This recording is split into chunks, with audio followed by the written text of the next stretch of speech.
S Martinou Kišovou nemôžeme začať hodnotiť súboj proti Srbsku inak než pohľadom na jej koleno, pretože to na začiatku 7. minúty poriadne vystrašilo. Takisto ja sa hlavne bojím o to koleno, lebo aj pred 4 alebo 5 dňami mi to znova vyskočilo, takže niečo tam nie je v poriadku, keďže som preťažená znova. Ale keďže tento šampionát pre mňa veľa znamená, tak proste človek musí ísť aj trochu cez bolesť a myslím si, že to bude v poriadku. Išla si cez tú bolesť, ale napokon kurník šopa, ono to nestačilo. Čo sa tam udialo na tej palubovke?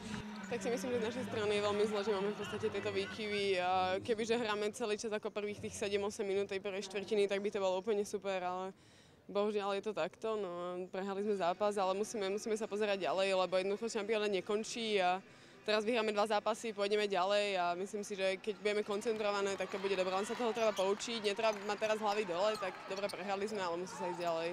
Presne tak, bitka je možno stratená, celá vojna v žiadnom prípade nie a skutočne, či už začiatok toho stretnutia, alebo aj tie momenty na prelome 3. a 4. štvrtiny jednoznačne ukázali, že dobre to, vieme to, len práve tých hluchých momentov, o ktorých si hovorila, sa treba vyvarovať.